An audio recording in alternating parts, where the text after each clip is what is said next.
Light the beam, because it's time for Nerdy for 30, podcast where we normally talk about nerdy-ish movies for 30-ish minutes. But today, we are back again with another installment of Flirty for 30. That's right. We tried our hand at a dating advice show last week. And you know what? We loved trying our hand at that. We're going to do it one more time for you here today. My name is Kevin Bauer, a.k.a. The Critic's Choice. With me, as always, the people's champ, Tim Cack. If you feel it, chase it, baby. And what I'm talking about is love. Wow. Oh, boy. So listeners to last week's episode might have remembered that we had a choice between two questions at the end of the episode. We were running out of time, so we took the shorter of the two. But the road less traveled, as it were, was a really interesting Am I Overreacting post from Reddit. So we want to kick this off today before moving into some scruples. Tim, are you ready? Let's freaking do it, baby. All right. I'm going to condense this one a little bit because I think you get the gist early, but I think you're going to like this concept. Am I overreacting? 33-year-old female, me, and 39-year-old male, husband, about a recent celebrity friendship my husband made.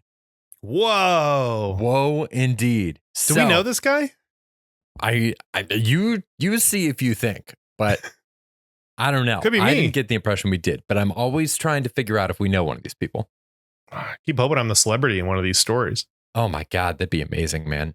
So cool. My husband went on a recent trip a month ago for work. He works for a large company and is in marketing. Trying to keep this as vague as possible, but I'll provide the details to see if I have some real concerns. This trip took him to New York City. Tim, you could be the celebrity. It could be me. And he ended up working on a project with an actress. I'm sorry, Tim. Oh. She is semi-famous, as in has been in a bunch of popular TV shows. Well, they went to dinner with a few others from his work and some other people. He was gone for around a week. It sounds like that was planned, him being gone for a week. Yeah. When he got home, he seemed the same and brushed off this trip as nothing serious or even fun, very nonchalant in his attitude. And when I pried, he just didn't say much. We were in the living room watching TV like we do sometimes, and he, of course, had his laptop out. He sits the laptop down and partially shuts the screen, but not all the way. I heard several dings going off, and I couldn't help myself. I had to open it. Well, her name and last initial was the sender on his messages app. I looked because I had to know. She was saying how she couldn't believe what a great time they had and that she was looking forward to his next trip. On top of this, she said she hoped he enjoyed the gift she sent to his office. When he came back from the bathroom, I just straight up asked what it was about. He got mad I was snooping, which I was, and said, regardless, I wanted to know more and what gift. He said it was nothing but a watch. When I asked where it was, he said at his office. He didn't bring it home, and when I asked, he said it would make a big deal out of it because it was an expensive watch. After 2 hours of arguing, he finally confessed it was a Rolex. Who does that? Who sends someone they just met a Rolex? Should I be concerned? Is this normal? We haven't talked at all today, and I don't know what I should do. I guess I'm overthinking or overreacting, just being a nosy bitch. Apparently, the update is that the husband stayed at a hotel that night because he said he thinks he needs to know what's going on. He needs to think about what's going on and doesn't feel like they're in a good place of trust. Yeah, you're not in a good place of trust. A celebrity bought you a Rolex, you friggin' idiot. Yeah, this guy's trying to cheat on you for sure. It sounds like successfully. What's crazy to me, it sounds like he's the one being pursued. Yeah, that's kind of the exciting part of this for him is that it's a celebrity, it's a famous person, and they're kind of into him. They're pursuing him a little bit. That's crazy. That is nuts. I wonder, I mean, this is always one of those things we talked about that where we always wonder if like people are making editorial changes to what they're posting there for the sake of anonymity. If this is gender swapped, it feels a lot more common. Not that like having a celebrity hit on you is common, but it does feel, I get the feeling based on like, you know, all stories we've ever heard about celebrities that it would be relatively common for a guy celebrity to try to just like flex his wealth. We could generalize that maybe it's more common for older men to be preying on younger women than it is for older women to be preying on younger men. I mean, generally speaking, I think that's pretty true. Well, we didn't even know if there's an age gap here. It sounds like there might not even be an age gap. And it also sounds like the female celebrity in this situation, she's been in a bunch of successful TV shows, but it doesn't sound like it's necessarily like somebody who's an A-lister or anything. So in that regard, sending a Rolex is even crazier. It's one thing to have like Oscar-winning actor money. It's another thing to just, be in TV shows. TV shows are good money, but Rolexes are expensive, man. I mean, I have heard of people getting gifts from famous people they help out or something. Maybe instead of cash, you get somebody a Rolex. I mean, I've heard that. I forget who it was, but somebody had like a bunch of celebrity friends over to read his script and then gave them all Rolexes for like their time over the weekend reading this thing. Sure. And it's like, you're that famous, you can do that. Maybe you've got a deal. Maybe you've got a brand deal. Maybe somebody just gave you a free Rolex and you're passing it along. Maybe he's not the only person on his team that got a Rolex. How many other people are there that are working with him? It's at the office. Could be with other people. The part that seems weird is that he's dipping the screen. He's acting like he's doing something wrong. Yes. And that's the part, that's the red flag. Yeah. That's the red flag. I don't think the fact that she gave him a Rolex is as big a red flag as the fact that he's not telling you about that. Yeah. And if you met a celebrity and they gave you a Rolex just for helping him out for the week, you would tell everybody, right? Oh my God. Yeah, dude. I got free headphones. From a work event. And I immediately brought it home and showed Lauren and was like, look at these fucking headphones. They give us headphones. This is awesome. Yeah. Yeah. Yeah, I'd be telling everybody who, like, Anna de Armas gave me a Rolex. I will say I am, not that I know a ton of actors, but in general, as a fan of celebrity, I'm constantly amazed how uninteresting actors are. Just in general. I feel like a lot of them are vessels for the art. They're told the words to say, they're told the emotions to feel, and then they go out there and they present it. Yes, right? They're not the musician, they're the guitar. Yes. Yes. Right. They're Bruno Mars, right? Don't write their own music. But they can sing and they sell the shit out of it. But they're not like singer-songwriters. Right? Yeah. They're not artists themselves as much as they are vessels for the art coming through them. And I think it's easier to fill an empty vessel it is a vessel. Sometimes it's easier to fill a vessel that's pretty empty. So I feel like there's a lot of actors that aren't super interesting and they have to pretend to be interesting to get us to like them. But I think that's why it's so fun when comedians or like someone from SNL is on a show, because you're like, oh, this is actually a funny person acting. They're actually doing the thing. So when they're on the talk show, they're fun, they're having a good time. But all the other actors in that situation, they're not putting them out in the same way, I don't think, generally speaking. Sure. They're really good at accessing and manufacturing emotion in a situation. Yes. But what's interesting is that I do feel like largely it reads. So I think if you have a comedian on look at Conan, right? Let's take Conan. Let's say you put Sarah Sherman on Conan. It's going to be funny because she is a genuinely funny person who's going to like have an interaction that is going to be spontaneous and fun with him. If you picked a random person out of the crowd and put them on Conan, it would also be funny because that person, you're going to be able to read that this is a normal situation, right? And that this normal person has been put into a situation that they're not necessarily used to or comfortable with. And so their responses are going to read as really relatable to all of us who are watching it, who share in that feeling.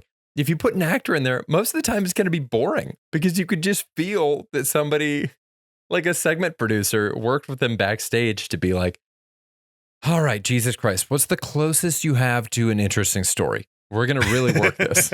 Like, bring me a ball of clay. We're going to see what the best sculpture is that we can make out of this in the 2 hours before you have to go fill 10 minutes and seem interesting at a dinner party.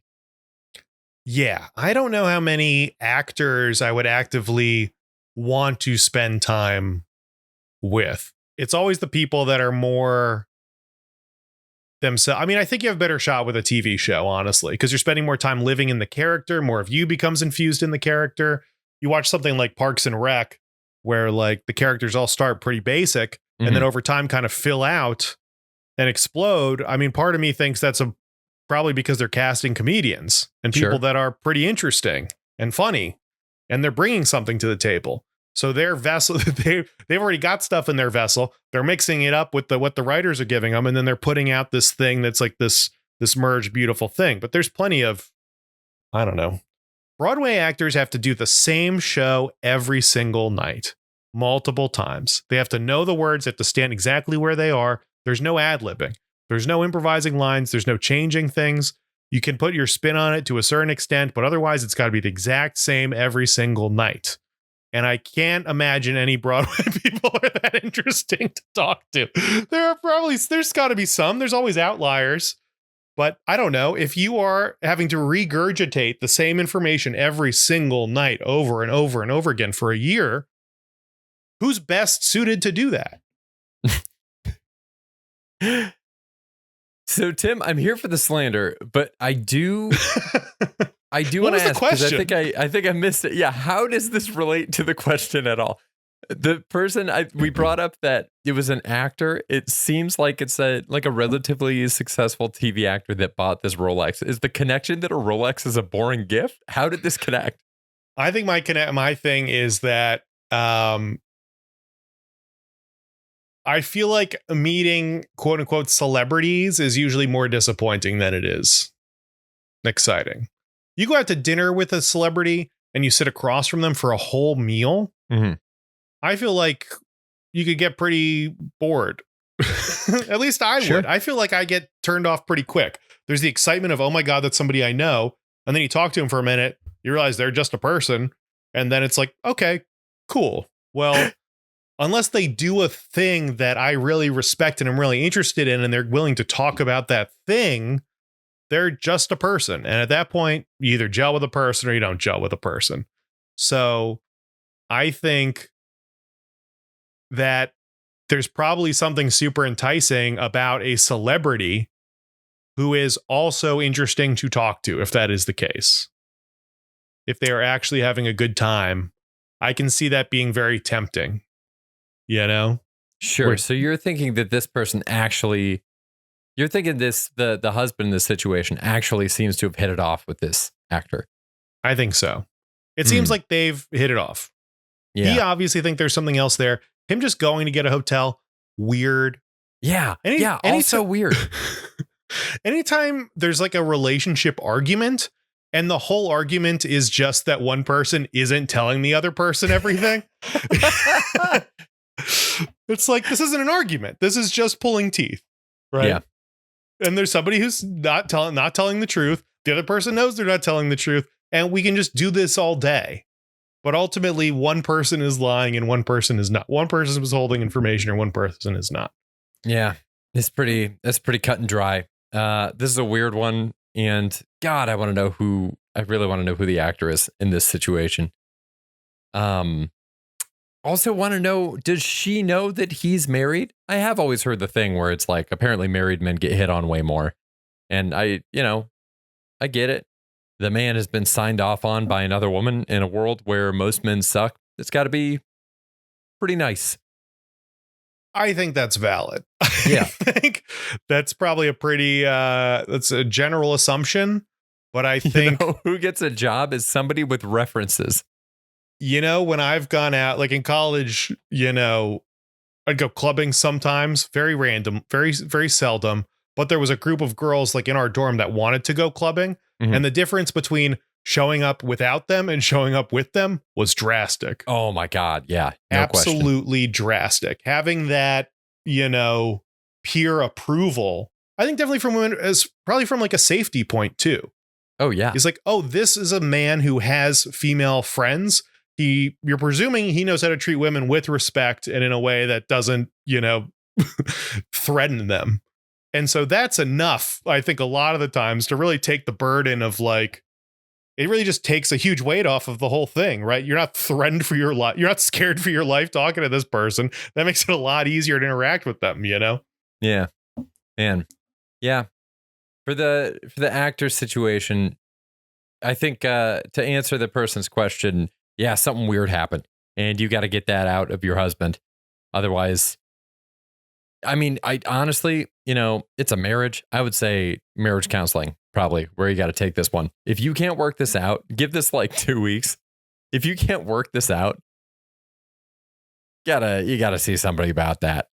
Like Ariana Grande got with that guy, that married dude who was like an Oompa Loompa. And oh my God. that movie. Well, and I just can't imagine. Sorry, Ariana Grande. I can't imagine sitting across from Ariana Grande for an hour and like not getting bored at some point.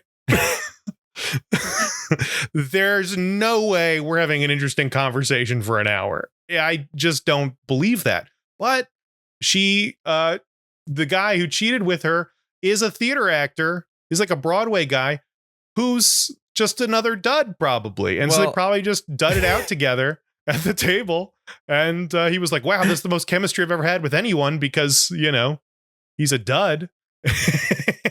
He's also he's a friend of a friend. So he's a friend of a friend. That friend, if you're listening, I'm sorry for the slander on him. On this guy who cheated on his wife? Well, fair. Listen, he's an incredibly talented actor. Did you know that? I love his show. He's tight with.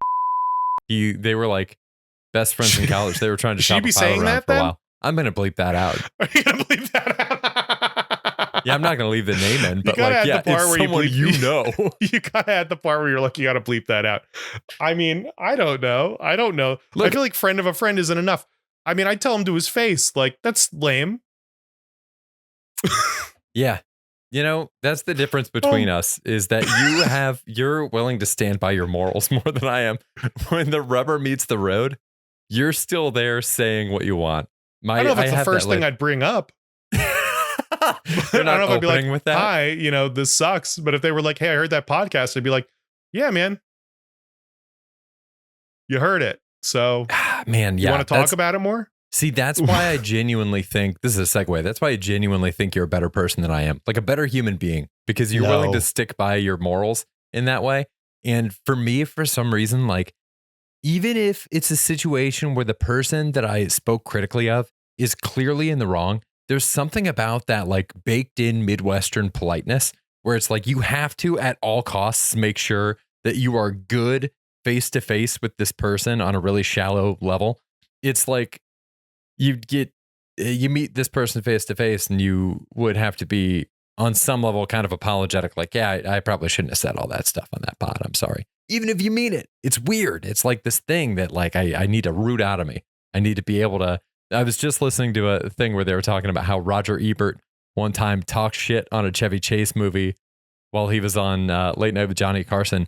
And Chevy Chase was the other guest. But they asked him a question and he answered honestly. I mean, that's his thing. That's his brand. That's what he does. So I get it. Also, I think there is something like with journalists and sports journalists where they're like, I can't be a fan. I got to maintain some integrity. I got to be separate from the artists so that I can accurately appraise them. I don't think that's as big a deal anymore. I don't think people strive for that anymore. But occasionally you hear like a basketball journalist who's like, listen, I like the guy, but if he wins or loses, it doesn't change anything for me. I'm just going to report on it as fairly as I can and give my opinion because that's my job. That's what I'm paid to do. It's the good way to be as long as you actually do that and don't just say it out of one side of your mouth and then lie on the other side of the mouth. Because the other way is like, the other thing about it is that people got to get paid and people might not be able to get an exclusive interview if the star's agent knows that they said some shit about him one time. So, yeah, I mean, I don't know. I think maybe too inside baseball, but I think part of saying shit is just like to be comedic and like, I don't know. I just believing what you say, like it's a joke or like whatever. I mean, I don't know. I also think things are shades of gray. I don't feel like somebody cheats and they're like the devil and they're the worst person on the planet. But I think it's pretty straightforward to be like, yeah, cheating sucks. Yeah. Cheating's rarely the good thing to do. And I do think there's something like in stand up. I feel like when I was doing stand up, the nicest thing someone could say to me is like, yo, you bombed tonight. Yeah. Or like, dude, that joke's like, why didn't that joke hit? Like that, dude, that line never hits. You got to take it. Like constructive feedback because it's the truth. And you know what? You don't say that to somebody who sucks. Yeah. You don't tell a shitty comedian you bomb tonight because they bomb every night. You tell a friend who's a peer, someone you respect, hey man, this thing sucked individually. And I just feel like that's the ultimate sign of respect. So absolutely. I don't know. What am I going to bullshit people every day? I don't know. Also, how interesting would this pod be if I was like, yeah, but everybody's great. That's your job. You're the balance you're balancing the scales here. So where are we with this question? What do you think? We both decided immediate grounds for divorce. And I don't know if it's immediate grounds for divorce. Immediate grounds for divorce. I'm going to go definitely ahead and guess seems like she's cheating on him. He's cheating on her. I'm going to guess who the actress is. It's you're going to guess who the actress is? Yeah, Mimi from the Drew Carey Show. And I'm also going to, if she invested that money right, she's definitely got Rolex cash now. And I'm also going to use... And she's in character the whole time. Yeah, oh my God. She goes method. Yeah. Famously. I'm also going to use what you said about Ariana Grande to say, did you ever hear the anecdote about Robert Pattinson and his stalker? Where when he was filming something, I don't think it was a Twilight movie. I think it was after the Twilight movies, but he was filming something, I think in like London, some city. And he had a stalker who was this like girl fan who would always be outside of his hotel. And like anytime there'd be a publicized thing where he was going to be moving from one place to another, she's there, but also she knew where he was staying and just kept hanging out outside the hotel. And so he could see that from his room and knew when she was down there. And eventually, I guess he was like, look, I want to get food, but I'm going to be passing this person. So fuck it. And he goes down there and he talks to her and he's like, hey, I'm going to go get dinner. You want to come with? And she didn't know what to do. So she was like, okay. And then they went and got dinner. And she was just so done with him. Like something about the process of actually sitting down with this guy broke the spell. And I think afterwards, like it sounded like he was having a halfway decent time. And he was like, well, you want to go, I don't know, like get dessert or something somewhere? And she was like, no, I'm good. And then she never stalked outside his hotel for the rest of the time. So I do think that there's definitely for some of these people, like, I don't know, that prestige of celebrity is something. Another one Conan's joked around about too is that he always says that he talks to fans and he really engages with them to the point where he usually talks to them longer than they wanted to the point where they're the ones going like, I gotta go. And I think there is something kind of incredible about that. It's like forcing them to see you as a human again. Yeah, usually you want to leave them wanting more, right? But if you show them everything, then they're like, okay, I guess I'm good. Yeah. You know, if we were coming up with actors that a dinner could completely turn you off from, Robert Pattinson's up there. However you say his last name, Patterson. I mean, I think he's a great actor. I like this Batman, but yeah, man, I don't feel like I'm going to have any deep conversations with that dude. No, I'm kind of into it. I want to know what the voice thing is about because I've maintained for a long time, he and Tom Hardy are in a weird voice competition that nobody talks about, where both of them seem to have decided around the year 2010, that's it for normal voices. They both have incredibly handsome British voices they can deploy. Tom Hardy in Inception, Robert Pattinson in, what was the other one? Tenet. Like, they can be these incredible suave guys. Anytime they whip the normal handsome British guy voice out, there's like 12 articles like, are they the next James Bond? And then the next chance they get to be in a movie, they're doing an insane take on a Brooklyn accent or they're voicing a bird like a psychopath. It's awesome. I love what they're doing. I just want to know why. I'd rather talk to Tom Hardy about that. This dude's entering random jiu-jitsu tournaments on the other side of the planet. Like, See, I got so many questions for this guy. This seems like a dude who like fucking lives his life. You know, I don't know what Robert. I don't know. Yes, you can ask them about their craft, but I don't know. What are we going to talk about? What are we going to? Has he ever seen a football game? I don't know. Which one? Both. Yeah, of course. Tom's definitely has. Robert has not seen a football game. I mean, probably not. Probably not American football. Tim, no. Scruples. It's been a while since we played this. You mentioned that you were able to find one that was relationship based, and seeing as how this is a relationship pod, I guess all the time now. Let's hear what it is. Let's decide what we think about it. This is kind of relationship based. And first off, for Scruples, heads up, this is an old, I guess, board game I bought at a thrift store. It's from 1999. and it has a bunch of cards in it, and they pose questions. I don't know how the actual game is played, but there's questions on them that are supposed to be thought-provoking, like provoking debate, where people pick sides, and actually it's a discussion worth having. But it's from 1999. So there's a lot of weird stuff in here that's like very like, would you keep $20 if it was on the ground? Yeah, why not? I wouldn't. But I hope maybe to it's God, more complicated than that. I hope to God that 26 years from now, all of our problems are this laughable. See, here's one that I think is pretty dated. You learn that your child's 5th grade physical education teacher is gay. Do you protest to school administrators? Holy shit.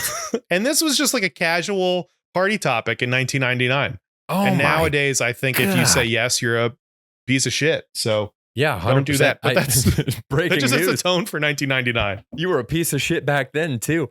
Yeah, I mean, you were. Yeah, it's still a shitty thing. I saw something recently where like Ricky Gervais did some joke about like racist, about how like, you're racist now, but if like, in the 1600s or whatever, or the 1800s, I owned slaves, I wouldn't be racist. I'd just be a successful, rich plantation owner. And it's like, nah, dude, I think they were still racist. I think maybe they weren't calling it that, but let's like look from where we're sitting now. That was all racist shit. That's why we don't do it anymore, Ricky. That's why we don't do it anymore. Why don't you buy some slaves now, Ricky? Why? Because that would be a racist and inhumane thing to do. It does sound a little bit, I know it's a joke, but it does sound a little bit like it's him defending considering owning slaves in 2025. It's God, Ricky Gervais. I think we can understand that times were different, and also understand that those were still really bad things that happened. Sure. I don't think saying that's how it used to be, times were different back then, is an excuse to just write off all that behavior. Like, doesn't mean it's not offensive. Right. Okay, this is the one that I thought was kind of like kind of relationshipy. Okay. A beloved sister is engaged to marry a man who, in your opinion, is bad news. Do you try to persuade her not to marry him? Oh, yeah. Yeah. This is a beloved sister. Why would you ever, in what world would you not do that? You have information ostensibly that she doesn't have, and she's about to enter a very complicated binding legal agreement with this person. Like, all of her assets are tied up in this person. Yeah, of course you try to intervene. Do you? You just had a sister get married. I just think this is interesting. Yeah, and I tried to stop that one. I did everything I could to get in the way of that freight train, and I got run over. Like a penny on the tracks, baby, flat. Oh, my God. No, I love them. I love them both. They're great. And I just think the question leaves a lot open for interpretation, because it's a beloved sister is engaged to a man. So it's possible they've been dating for years already, which would make me think like you haven't brought it up until now. But this is 1999, and back then people got engaged way faster. It was still racist. It was still racist. Let's be clear. But I guess I think the idea of like they're engaged, like to what degree is the bad news, and to what degree does the timing come into effect? Right? Like what is what level of bad news would you need in order to step in? Honestly, even just a bad feeling. I don't even need concrete evidence. But if it's a bad feeling, maybe you probably would have done it before, right? Or do you not? You got to voice it. You got to raise that kind of a thing. You got to voice it. People are intuitive about this kind of stuff. And most of these problems that come through for any of these like scruples or any of these things on like Ask Reddit, it all boils down to communication and people sharing information. I think Brian, our pal Brian Flirty, I heard him on a podcast once say that all tension comes from mismatched expectations, something along those lines. And so I think this is the thing. She doesn't realize that there's mismatched expectations in a way. She's expecting that this guy is great. You have a feeling otherwise. So you got to voice it just in case. Maybe she'll look deeper and see what you feel. I guess there's also an element of somebody starts dating someone and they suck. Mm-hmm. Nothing bad about them, but they're just suck. And you're like, this person can do better. I don't like hanging out with their new partner, whatever it is.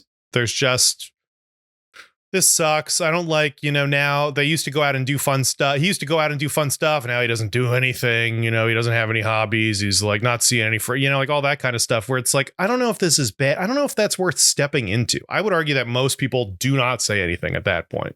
I would argue most people don't. I do think most people should. I think it's exactly like what we talked about earlier. It is the sociological version of having broccoli stuck in your teeth. I think it is on you as a friend, theoretically, to step in and say, you're not yourself lately.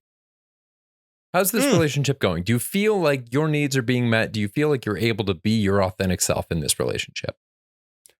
Yeah, I don't know if I would have the balls ever to be like, yo, it's because of her. It's because of him. Since he got into the picture, you've been all over the place. But I do think that's the right way to put it is like, listen, I feel like you've been acting a little differently lately. And we used to do this stuff. And maybe that's the way to broach it is like, it feels like something's changed. Do you have any idea what else has also changed during this time period? And do you know about correlation and causation? Right around the time that November 15th. What happened on November 15th? You picked almost exactly my anniversary. Did I really? Yeah. Insane. Wow. Oh, you were uncomfortably close, and we're going to talk after this, Tim. It would be so funny if I'd waited 13 years. Yeah. And I was like, you know what? This is the time. On a podcast mixed in with a game of Scruples, this is the time. I now know why you chose that one specific Scruple card. I also think it's really funny that the card mentioned beloved sister, because I agree with the card. If it's a sister I don't like, I ain't saying shit. She made a bet she can lie in it. If it's tier 2 sister, who cares? Sister? Oh my God. Listener, what do you think of the advice we gave? Let us know. Send us an email, nerdy430@gmail.com. You can even ask your own question. We'll answer it next time we do one of these. We're going to be back here again next week with a whole new pod. We'll see you then. And until then, stay nerdy, everybody. Bye. Stay nerdy. Bye.